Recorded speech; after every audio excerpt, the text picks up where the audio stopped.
you do need the text this week in order to work on the assignments for this week. And the text is Microsoft Office 2016, step by step. And in particular, you will be referring to, in order to complete the assignments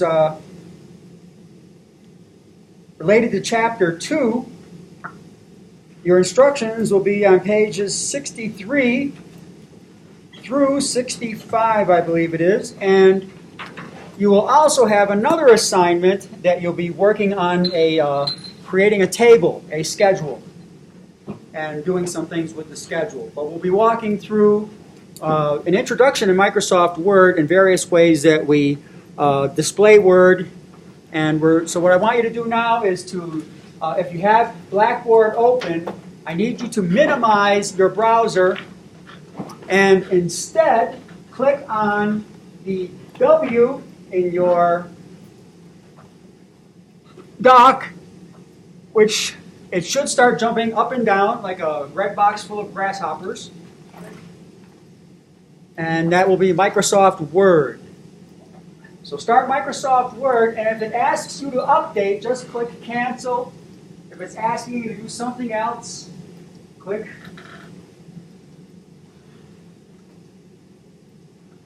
Oh, and it will open up to the templates. And leave it as it is right now.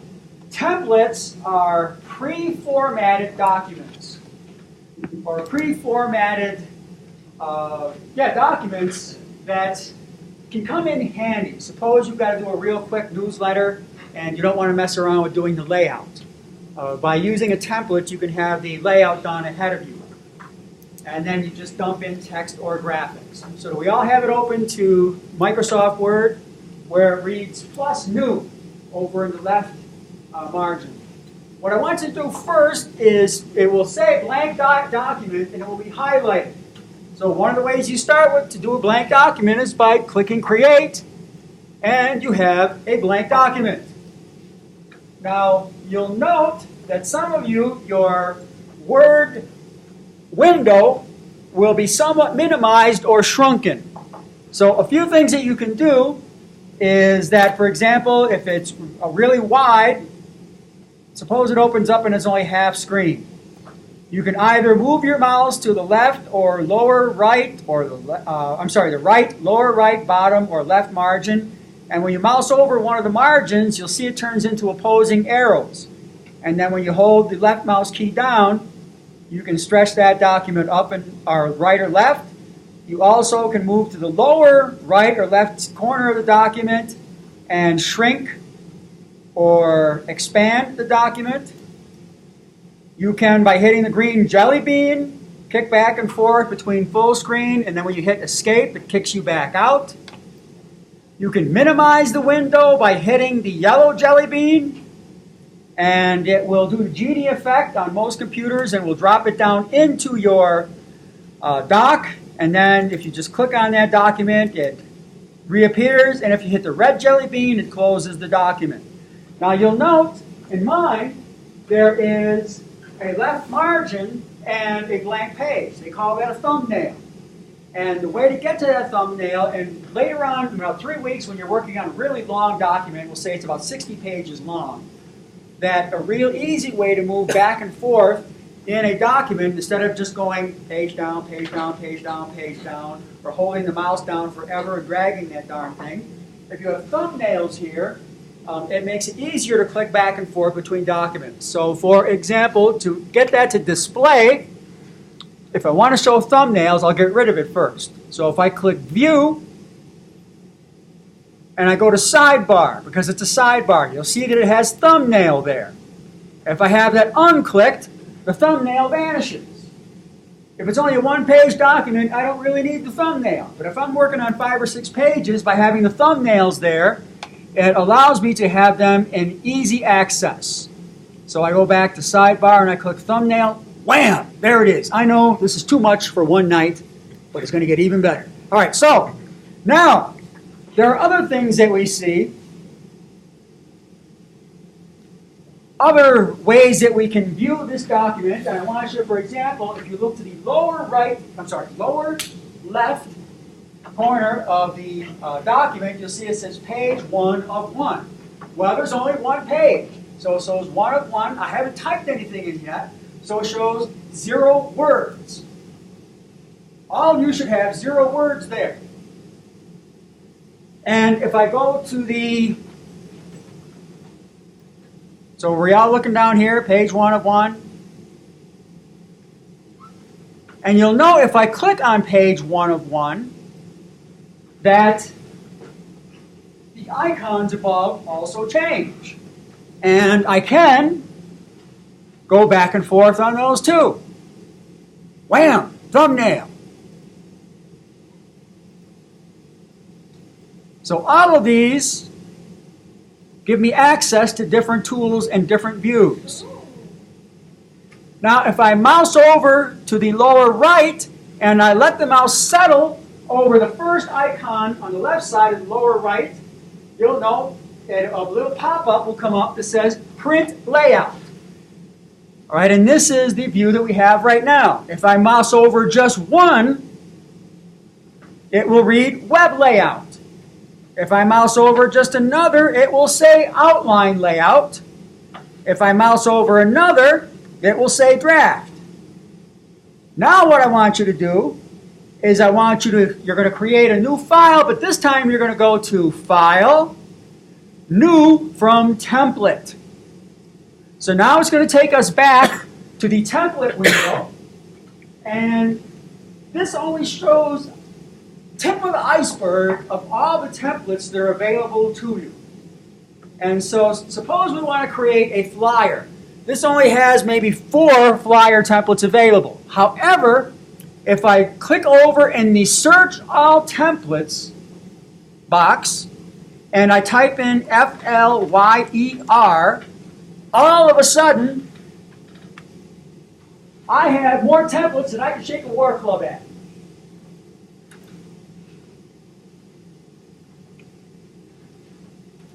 So type flyer and then you'll see they all appear. And what I want you to do is to click on the business flyer. And now when you click create,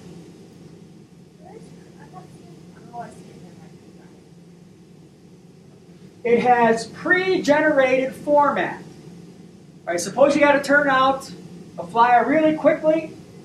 It's pre-generated. And all of these areas are clickable and editable. And what's wonderful about the new version of Word is that in all their templates, in the text parts, they tell you what that text can do rather than just giving you what they call Greeked-in text, which look like just a bunch of gibberish, but it's actually Latin. And but it would look like it made no sense. Now they actually give you little sets of instructions. Now each one of these areas, you know, now that I see the thumbnail looks like the actual document. And if I look down to the lower left, I see now it says page 1 of 1. And now I know there are 131 words on this flyer. This is a really important view because as professionals, when you are doing a resume, you're doing a proposal, or for that matter, as a student and you're applying for scholarship money, fellowship money, grants, and the like, very often institutions, organizations have parameters that you have to follow. In other words, they will tell you that your proposal for this exhibition should be no longer than 500 words. We have a scholarship here for, I think it's $5,000. And the terms of that scholarship say your scholarship letter or your scholarship entry can be no longer than 500 words. Last year, a guy typed one up with 510 words and submitted it.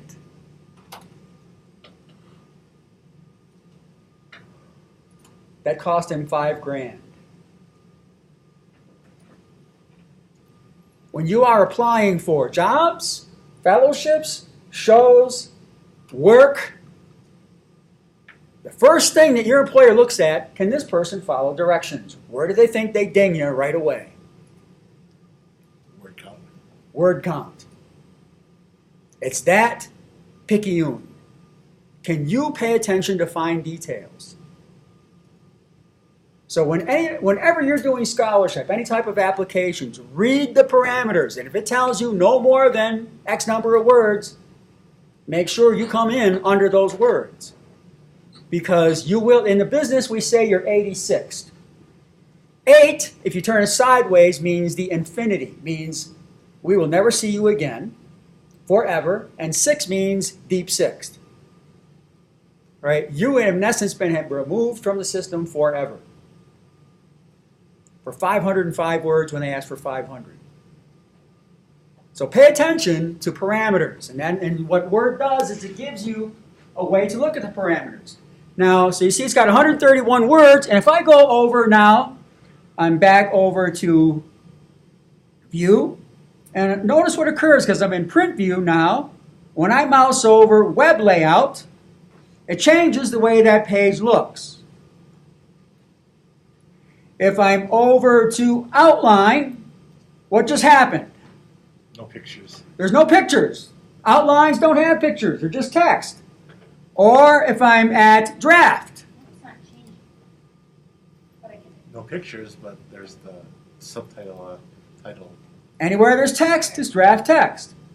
All right, so I'm going to go back to Print Layout. All of these areas are clickable and actionable. So if I click in Title now, it'll highlight, and I want you to type in My Business. And you're going to type in My Business. And you'll note that when I click in that box, in the styles, it says title. If I were to move over and I click in the subtitle box, you'll note that the style changes to subtitle. And within this document, any text I would want to have subtitle, if I click subtitle, it changes it. But I don't want subtitle. I want it to be normal text, or if I can't remember what I was doing, what is a 2-keystroke command I can use to undo the last thing I did? Command Z. So if I do Command Z, I now have the original text back. Can't you do that arrow up there too? I could do the backwards arrow, or to redo it, the front arrow. One of the things that I try to get people in the habit of doing is a combination of knowing keystrokes and mouse. Because if you use the mouse too long, we talked about this last week, you start to develop a syndrome called carpal tunnel syndrome from repetitive action, doing the same thing, mouse clicks all the time. Graphic designers get this a lot. So I try to get you in the habit of using keystroke commands and mouse commands, and that way you're always using your tendons in different ways. If I click now into subtitle, and that little text becomes active, and you'll note the subtitle style now becomes active, and I'm going to type in none of your business.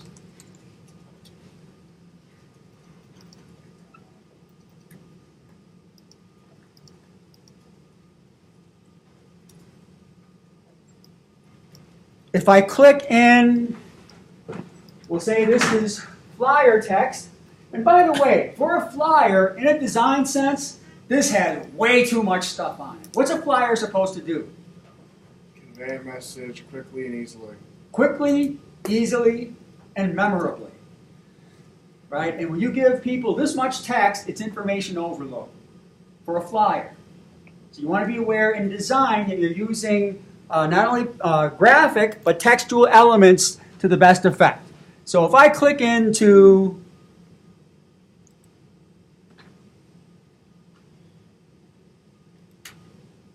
the body of the text now, and if I click normal, if I click in the body of the text and I click normal, you'll note that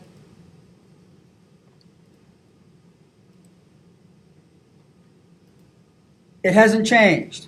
That's because, I'll go into that in a later time, but we'd have to actually reformat this so it would fit the normal text style. If I go to contact info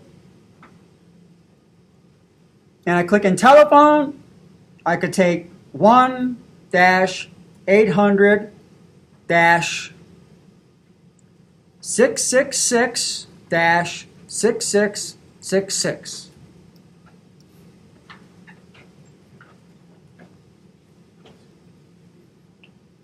So I've done a little bit of editing on my flyer. What is the most important thing I should do next? Ideally, you do this within 1 minute after you've created the document. Save it. Save it.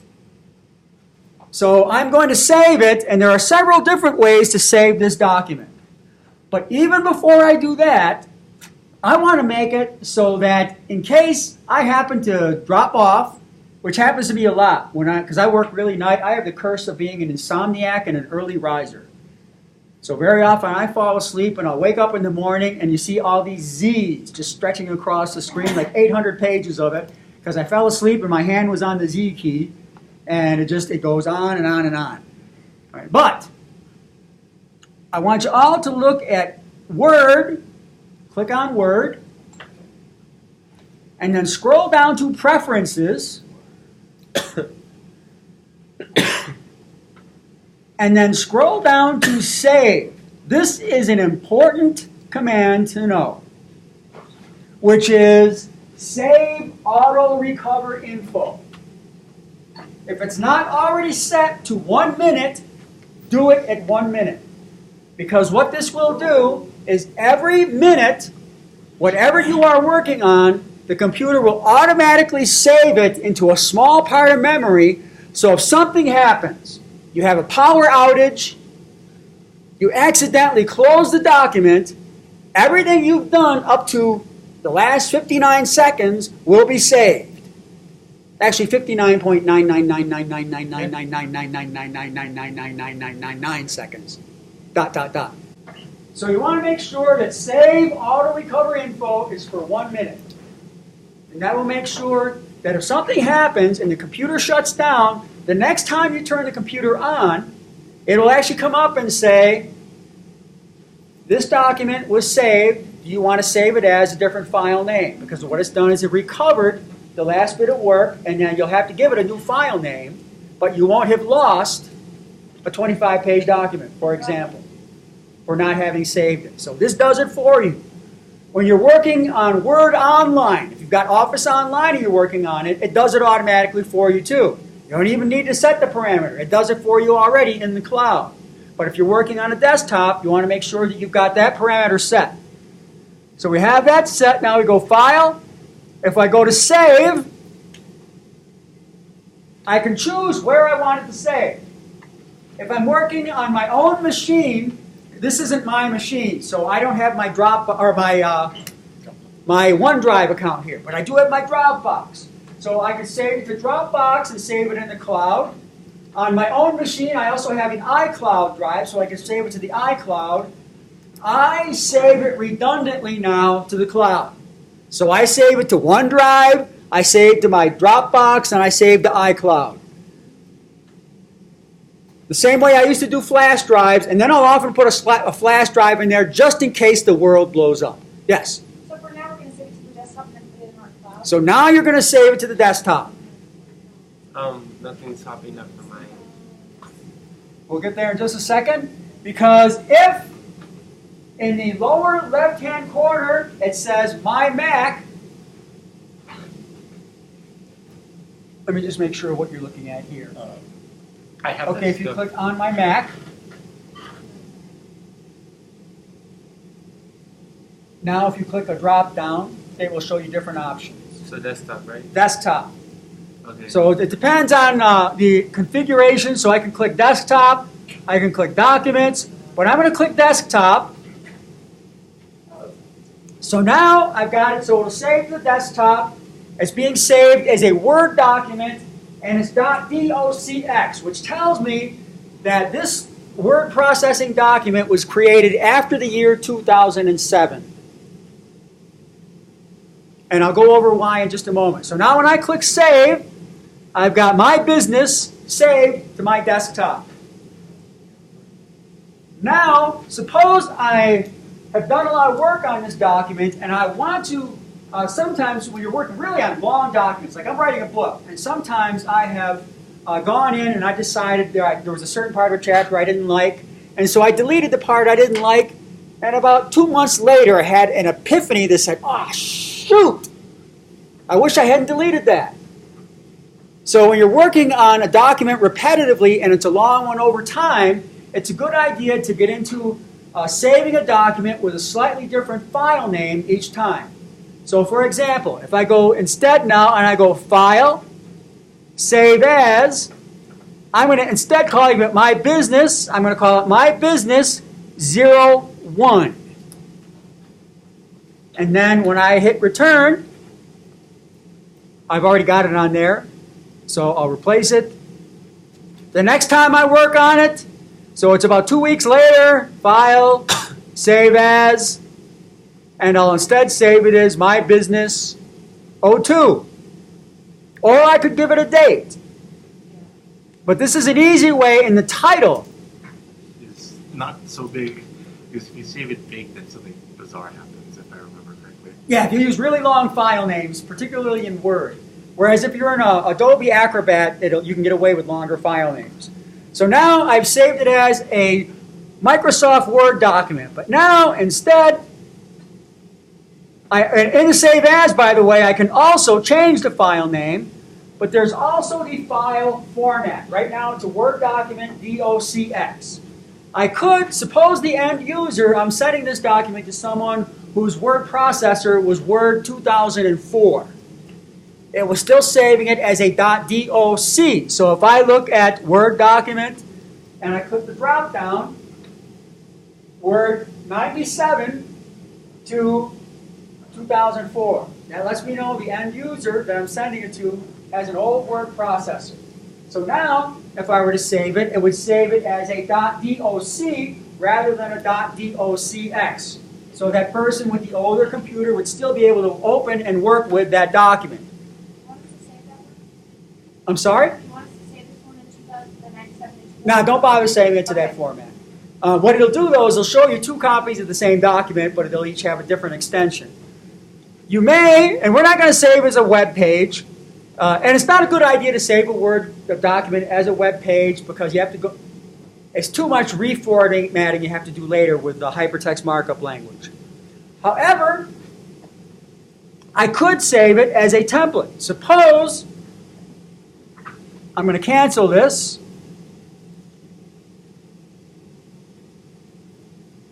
I don't want any text at all.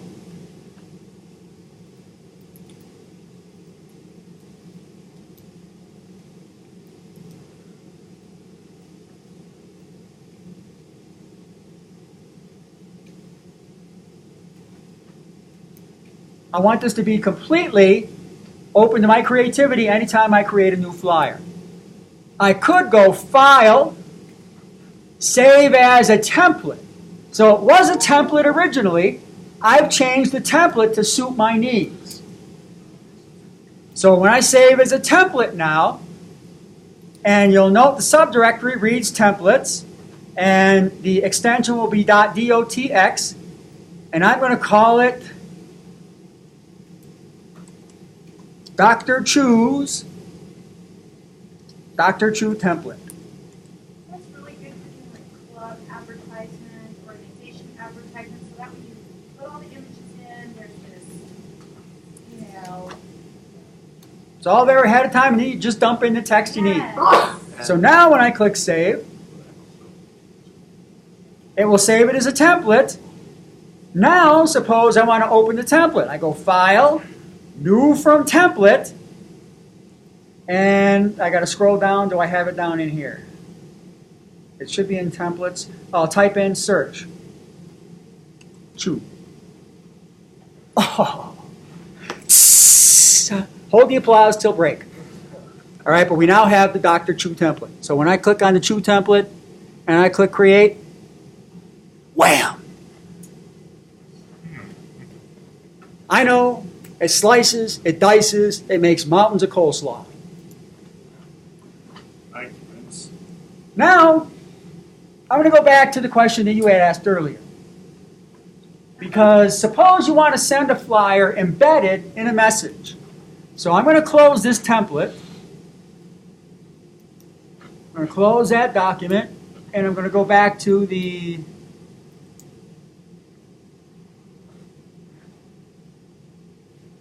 when I click File and I click Save As, not as a template, come on, cancel, Save As, I am going to click the drop down so it reads PDF. PDF stands for Portable Document Format, and there is only one program that natively creates PDFs. There are a lot of programs that will read it. Microsoft Word, Excel, a spitload. But only one will create them in a way that you can edit them easily. And what's that program? Adobe Illustrator. That will open it, but natively it's Adobe Acrobat. That's the one you create editable and multi-user. So Illustrator will save as, but Adobe Acrobat is the one you want to work with. So PDF, why would you want to create a PDF? But I want you all to do that now. You're going to save that document to your desktop as PDF. Save it as a PDF? Yep, save it as a PDF. Or title it PDF? No, save it as a PDF. Okay. And now when I minimize my window and I look at my icons on my desktop, the Mac will let you know this is a DOCX, DOCX, PDF, PDF. It tells me what kind of document it is. Why would you want to have a PDF? You can't alter it. Nobody can alter it. The end user cannot alter it unless they have permission to. So you can grant permissions in the creation for the end user to be able to alter it or to enter information onto it.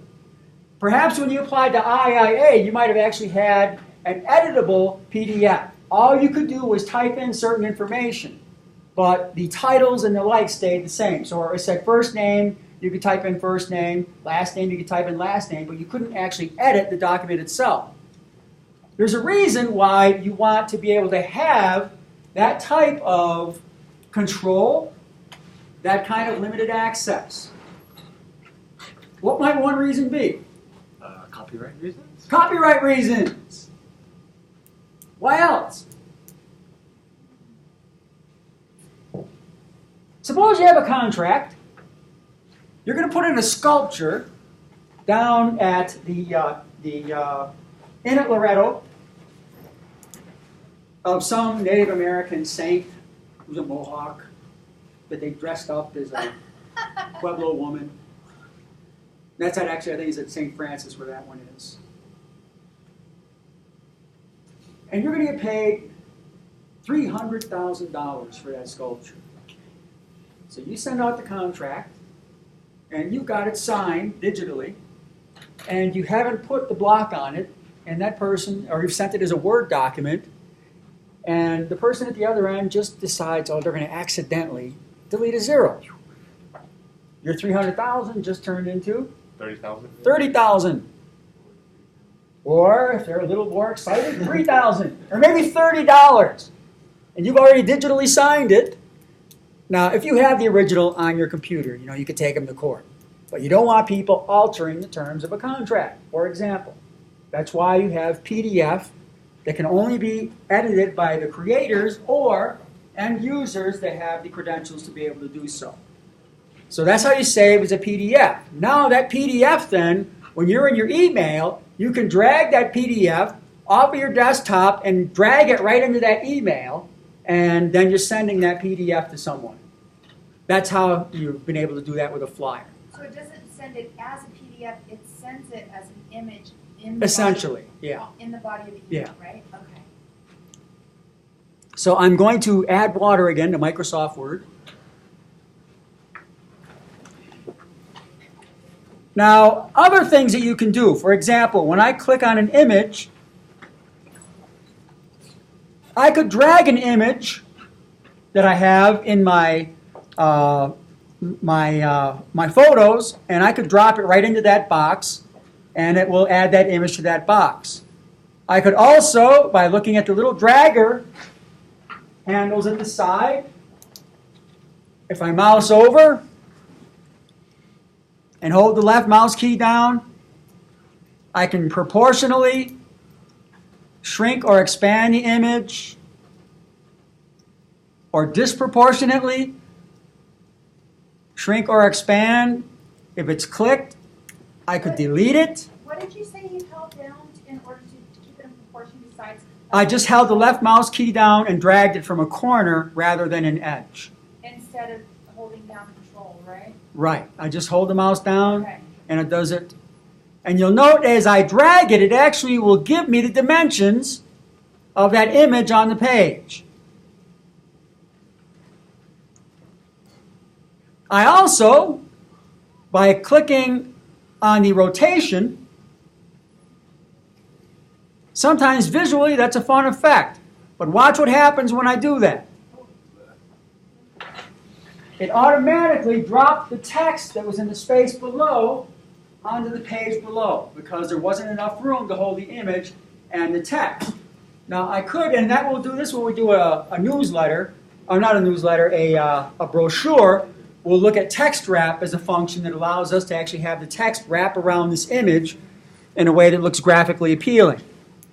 All right, so I've turned that, and sometimes you can do it with text too. But suppose I decide I didn't like that look, I just Command Z, and there I am again. All the text, all the images are clickable and editable. You can drag them from your flash drive, you can drag them from the cloud and insert text as well as images into it. You can change the view. So what I'm going to have you do now is you're going to go File, make sure you've saved. So you should have this saved to your desktop as a .doc, as a PDF.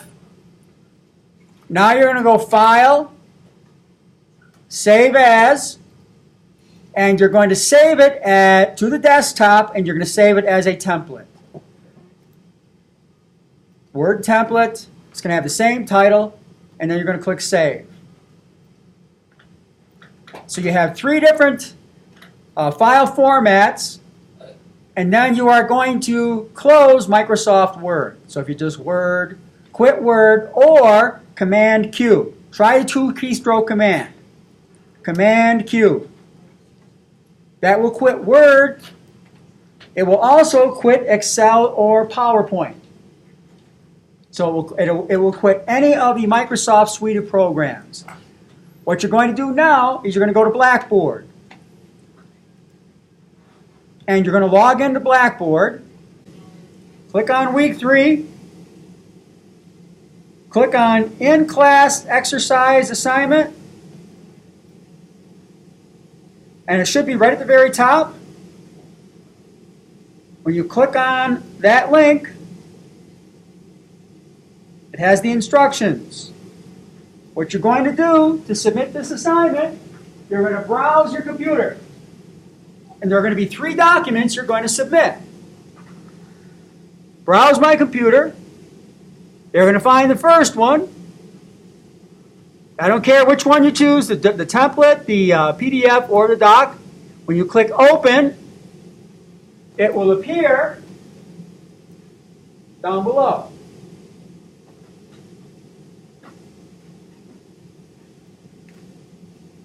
Browse my computer. Click the document, the next one. It will appear down below. You'll click Browse My Computer to get the last one. Click on it, click Open. All 3 documents should appear now in the submission. You will now type in here where it says Add Comments. You're going to type Dr.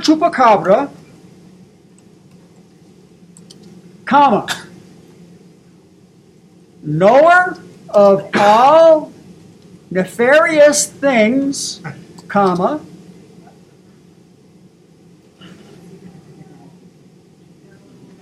and granter of most diabolical wishes,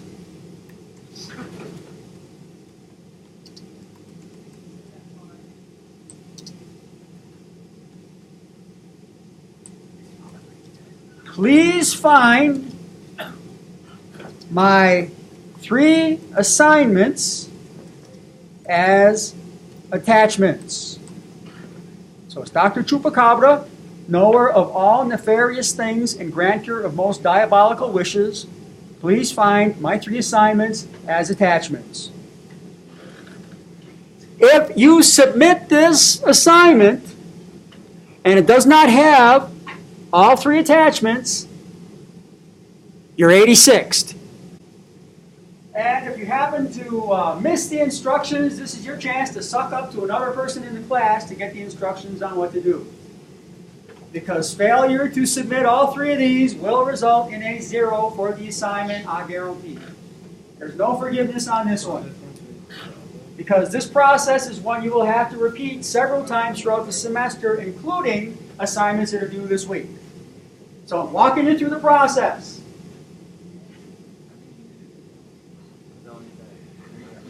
All right? So you've got it in there. You click submit. And it has entered the ether zone.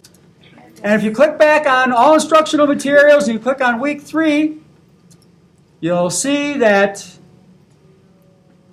you should be reading chapter 2 for this week. That the module lecture files and supplemental videos aren't there yet because I've only just recorded it. But if you click on assignment descriptions and instructions,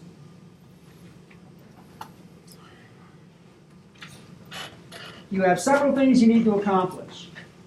Can you say that again when you started with that? I'm sorry. Okay, I went to all instructional materials. Yes. I'm going to get into preview so that my menu will look somewhat like yours. Okay. So all instructional materials, I click on week 3. I have the table of contents for week 3. I'm going to go down to assignment descriptions, instructions.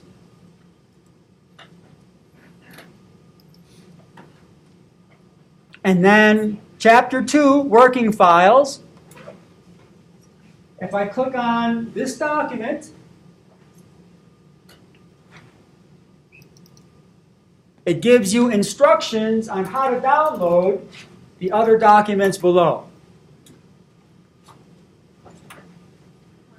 So you can download this to the desktop and put it in your own Dropbox. And then the working files, so there's going to be display properties, display views, and navigate files. Those are the files that you're going to use to complete the assignments that are listed on pages 63 through 65 of your textbook. The text actually tells you, open this file and do this. And it will be display properties. You may only be looking at the file and doing nothing to it. You still save it to your computer and you submit that file to the assignment. Even if you've done nothing to it. It's going to be the easiest friggin' 100 points you ever got. Open the file, save it, and submit it. You don't even have to do anything. You don't even have to type anything other than you're letting it go. So it's going to be display properties. So if I click on display properties now, it will show me a very simple spreadsheet in Excel. I download that. I go to the next working file. Display views. Want us to do the same thing too? Might be wise. Yeah, but you can do it all in the... This will be a PowerPoint. I download. Navigate files. Download. So I now have the 3 files in my download box. I open up the textbook when I'm ready to do the homework, and it tells me what I'm supposed to be doing with that file. So on page, what pages did I say? 60 something? 65. 63 or something like that. Create files. Start PowerPoint and create a new blank presentation. Display the available presentation design templates. All right, this says leave the presentation open for use in a later set of practice tasks.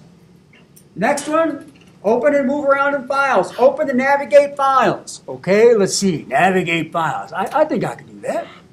Open. Come on.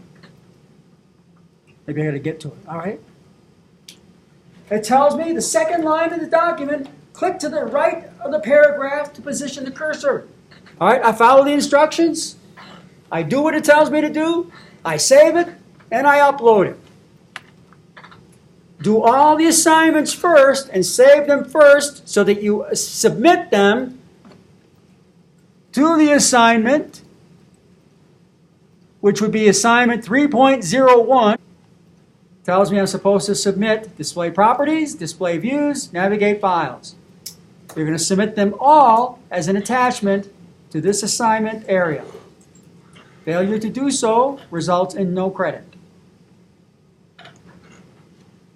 Review, upload, assignment 3.0. So make sure you have downloaded all three of these, done what is expected of you in the assignment, and then upload them all as a block to this same place. Is that clear what you're supposed to do? It may involve doing nothing but noodling around in the document. It's already created for you.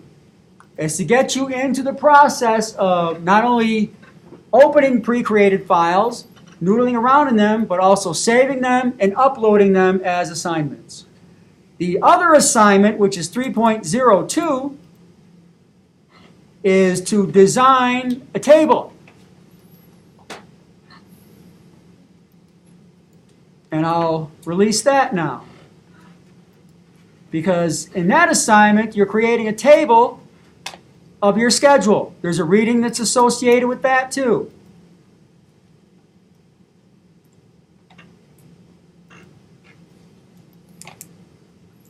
So if I'm on all instructional materials, week 3, assignment descriptions. Click here to download and read how to create and modify tables.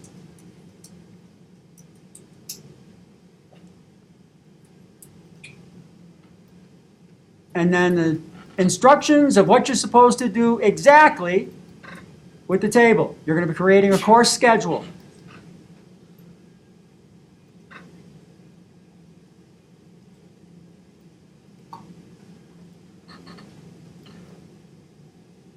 So we just make our schedule. You'll be making your schedule and color coding it as a table. Can we keep it after we're done? Because I think that would come. Well, yeah. It's an organizational tool.